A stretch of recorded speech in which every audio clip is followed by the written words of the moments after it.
We're with Brian today. Brian G, my buddy, talking about the business cycle.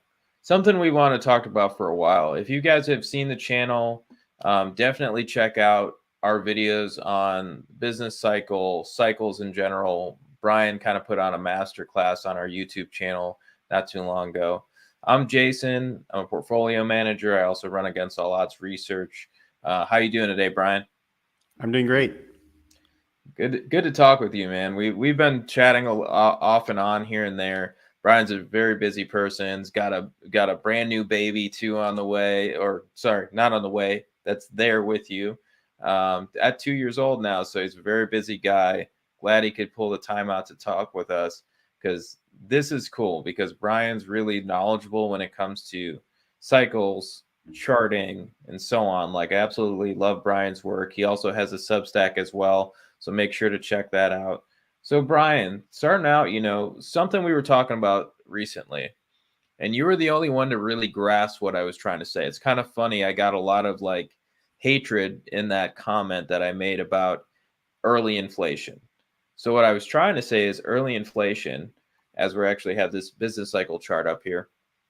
Early inflation, what I mean is, as a trader, we're looking at coming back into an inflationary period. Yes, I know inflation started back in 2020. Anybody who's been following me for a while would absolutely know this because I was the one trading it and talking about it back when everybody thought I was an idiot for talking about it. And now today, it's come all the way back. Commodities have come down quite a bit.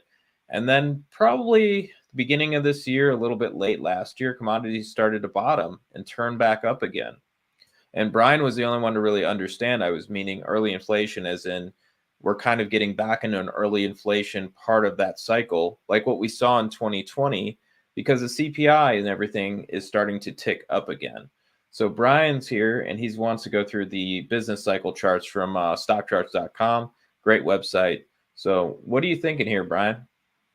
Yeah, it's funny because when I saw your tweet, that's right around the time when I just started thinking, hey, there's this handy little chart from Stock Charts. You can just type in sector rotation, stockcharts.com into Google browser. And then the first link will take you to this page here. And it's this, very simple little chart that they have that shows how stocks, commodities, and bonds do throughout the business cycle. And it's a little bit, counterintuitive. We've been living in this last 2 years, from 2022 to 2023.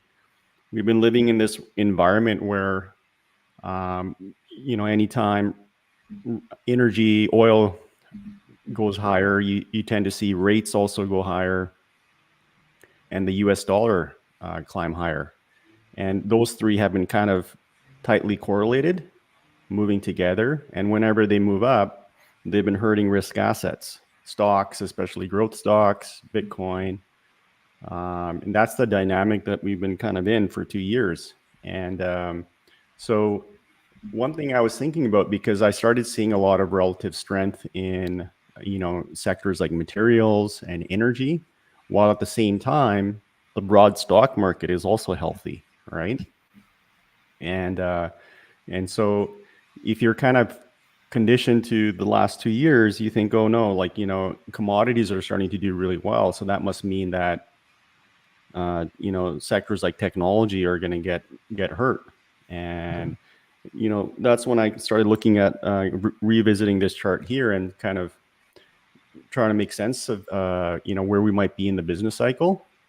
And it's perfectly consistent with the current leadership that we're seeing in the sectors. And I'm just going to switch over to this tab here. Can you see this? It's a little table. Yeah. Jason? Yeah. Yep. So this is another, by the way, Stock Charts has so many handy tools. There's just so many scans and charts and studies, and even their chart school is a very, it's a body of knowledge for technical analysis. Any indicator you can really look into, like how it's constructed, what it means, what it tells you, how to use it. So there's just a wealth of information that, you know, you can spend a day just exploring all the different, sections of this website. But anyways, this is one of their really cool at a glance kind of pages where, you know, these are all the spider ETFs, the main 11 US sector ETFs. And you can sort it by what is labeled here as SCTR. That just stands for Stock Charts Technical Rank. And if you sort the table by that column, you can kind of see that. So SCTR is just, you know, how strong that sector is, and it's combining 3 different time frames: short, medium, and long term. So it's not necessarily getting whipsawed by what's happening today. It also is grounded by the longer term, right? So it's a combination of being reactive and looking at the shorter term moves of sectors, but also being grounded in the longer term relative strength. So it's a handy little tool that you can look at the sector level. You can even click on an individual, like, so for example, XLI is showing up as one of the leading sectors right now. If I were to click on that, it's going to show me within the industrials, right? And there's so many different industrials is actually one of the just like consumer discretionary, one of the largest catch-all kind of sectors, where there's just so many diverse segments of it. And as you can see here, there's all these different components like construction, materials, railroads, airlines, et cetera, et cetera.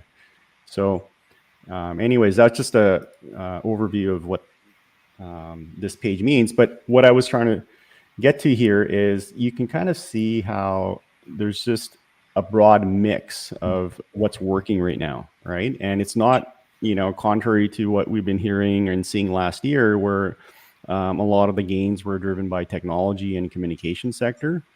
You can see right now at the moment that you have industrials, communications, financials, technology, and materials now. And right behind materials is energy. So that's actually quite a diverse mix, right? And again, you would think that with materials and energy, you know, climbing up the ranks, and just like, you know, 2 weeks ago, these 2 sectors were like really near down the bottom, right?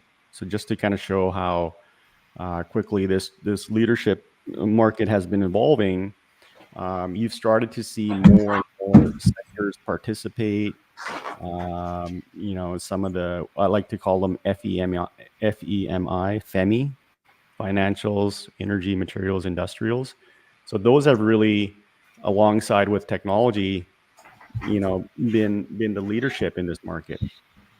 And so again, I was just looking at the business cycle, right? And, you know, just kind of trying to understand, okay, so if you have materials and energy, you know, acting as one of the stronger areas, while at the same time, it still remains risk on for the broad market, right? So we potentially, we might be in this kind of stage 3, stage 4 kind of part of the cycle. And prior to that, you know, we've been in this long period where it was just stocks and bonds doing you know, rallying, while commodities were weak for quite some time. And I'm actually going to apply this to this current decade of this current decade's price action. So I'm just going to switch over here. And Jason, I just want to check with you. Can you see this chart? It's S&P, DBC, IEI. Yeah. Perfect. Yep. Yeah. So this is this is that template applied to this current you know, the last few years of price action, right? So, you know, we can kind of see that we completed a complete cycle from stage 1 all the way to stage 6 between 2020 and 2022.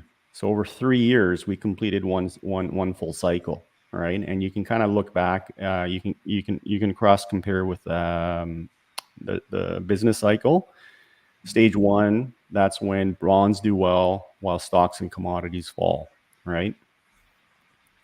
And, you know, this kind of dynamic, we've seen it in all the major kind of, you know, deflationary busts like 2008, We've also seen it between 2018 to 2019.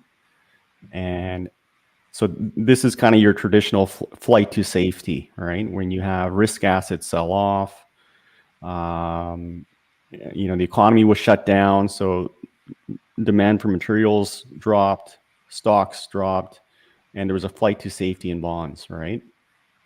And then quickly after that, we transitioned into a stage 3 where bonds kind of did very little, but stocks and commodities ripped, and then you started seeing bonds start to come down, right? Or in other words, rates started to climb as you started maturing. The cycle started maturing. Rates started rising as commodities continued to rise, and stocks also continued to rise. But there came a point when the pressure of rates, became a little bit too much, and stocks started also weakening, while commodities were the only kind of sector that worked. So this was kind of early 2022. And then there came a point when even the level of rates was too much for commodities. So commodities peaked as well, right? Mm-hmm. So everything has been following that template that I showed at the beginning. And so where might be we be at the moment? And I think that's we started a new cycle in 2022 in October. That's when stocks and bonds bottomed. And for the past year, all of 2023, more or less, we've seen bonds gradually climb higher. It hasn't been a straight path. It's been very rocky, but generally speaking, bonds climbed higher. Stocks did a little bit more steady climb higher. At the same time, commodities went sideways to down over that period, right? And so where might be we be at the moment? So we could be at that point where stocks and commodities both climb higher, right? And that's consistent with that scooter ratings, the table that I was showing you guys before. And so this is just something just to keep in mind. It's not necessarily we want to be trading off of the business cycle and the sector rotation. We want to be basically looking at where's the relative strength, following price action, following breakouts. Because, and this is something that you said earlier on a different podcast, Jason, is, sometimes the market doesn't follow these nice templates, right? But in this current example, more or less, we are kind of seeing the cycle being followed, the template being followed, and it's just something to keep in mind. It's not again, it's not a trading strategy. It's something just to kind of big picture, just to kind of keep in mind, just a thought, right? So again, the thought is just to kind of break us out of that habit of, maybe this is not like the last 2 years where anytime energy goes higher, necessarily broad stocks are doomed, right? So that's just something to keep in mind. And that's exactly what you said in your tweet, which was, hey, in early inflationary cycle, stocks and commodities can do well at the same time. And that's it's funny when you tweeted that. This is right, that it was the same morning I was looking at all this cycle stuff, and when I saw your tweet, I'm like, yeah, this guy gets it. So I retweeted. No, I love that, because you and I are always kind of on a very similar level, because we look at, price action tells us what we're looking at, right? So for both of us, we're always looking at the market through the eyes of the price action. And so like when we start to see that, and not to mention, we also look at it in a similar way using history. Historically, that doesn't mean that we have to see a market crash when we see inflation. It doesn't mean we have to see a market crash when we see them raise rates. It mostly means that most of the time we're going to shift sectors, meaning we're going to shift into different sectors. Like tech is, like you said earlier, tech's leading the way. Mm-hmm. And they could just fall off. And then things like energy, industrials, all the things that are starting to show relative strength are starting to tell us these things. So it's not like we're magicians or we're guessing the future. We're looking at this stuff like this, telling us where the relative strength is. Well, where is it? Oh, well, it's obviously in XLI, which is the industrial sector. It's in communications. It's in financials. It's in tech still, even though that's fallen off. I remember the scooter score for technology was a lot higher recently. Yeah. So that's starting to fall quite a bit. Materials are catching up. Energy is catching up. What type of environment is that? And so actually, Brian, could you hit the 1 month period on there? So if we look at it over the last month, like what's led the way, and so technology, it falls off a bit. We start to see things that have had major runs. The strongest run last month or this month so far in a 1 month time frame is energy. Energy's up almost 7.5%. So when we look at all of those, we're just kind of going, okay, where is the relative strength heading into? Okay, there's the relative strength. Now we're kind of able to see the environment that we're heading into next. So, Brian and I always looking at things in a very similar sense, where it's like if things are breaking out and things are showing relative strength, that's the environment we're in. It's not, hey, we're looking at the CPI data and the CPI is telling us blank. Like that's backwards looking. This is forwards looking. So I love that you brought this all up here. Yeah. One important thing that I want to highlight is we can see how diverse this leadership is here, right? And if we again kind of, think about where we could be in the cycle, if we're kind of somewhere in the middle of the cycle, where you're starting to see a lot more broader participation from different sectors, it does become tougher to beat an index, right? If you're a sector picker.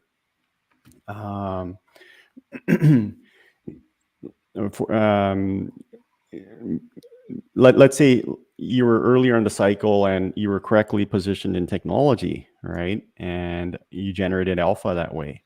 And then the market suddenly started adding industrials, financials, materials, and all these other sectors that you didn't have in your portfolio, right?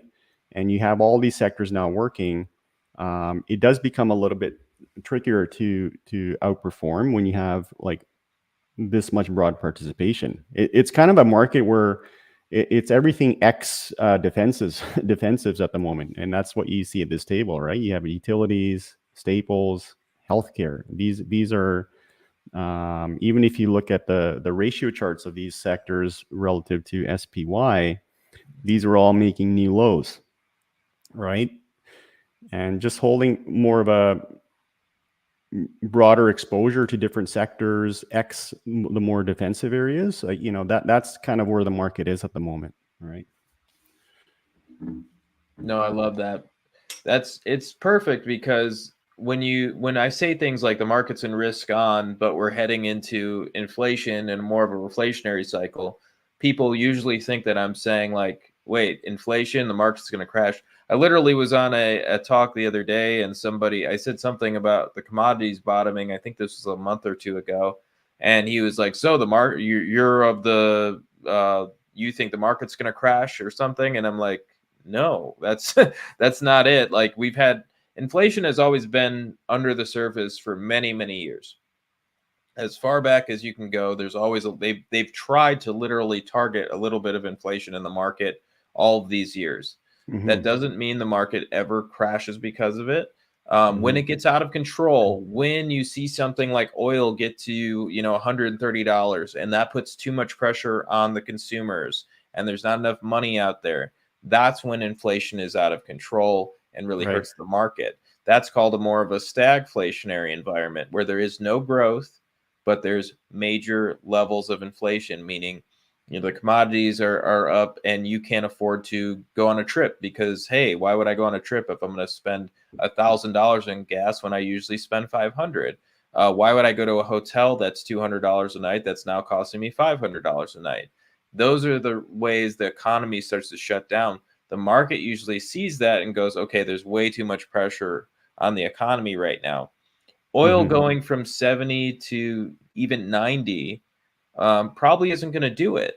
What it will do, though, is start to pick up those other sectors like industrials, like financials, like materials and energy, like those other sectors will start to lead the way.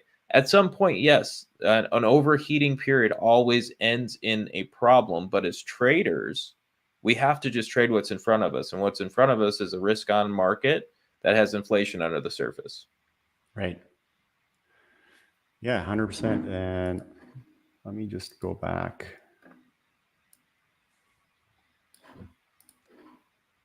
Yeah, so this was a blog post I did on the weekend. And, I just want to quickly go over some monthly charts with everybody. It ties into a lot of what we talked about last time, Jason. At that time, I was showing you a timeline for how, all the different technical events we saw in 2022 and then 23. And I'm just kind of going to follow up on that with, what's happened since then, right? So early 23, some of the first major breakouts that we saw were in Greece and Argentina. All right. And then here's a chart. This was on February 2023. We saw this mega breakout in Greece. Right. So this was a sign that, hey, look, rates are high and, inflation's still a problem.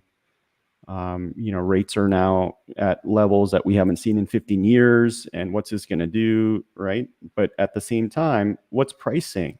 Price is saying, look, we just made a multi-year breakout in different countries, right? So this is something that you shouldn't be ignoring. Follow up with a few months later, by the summer of 23, we started seeing India make a major breakout, Japan, Mexico, of course, sectors like industrials and home builders. So there was a lot more there was a broader participation by the summer, right? And then we had a healthy pullback. So by October, a lot of those major bases that we saw break out in the summer, those got retested perfectly. And continuing on later in the year in 23, so by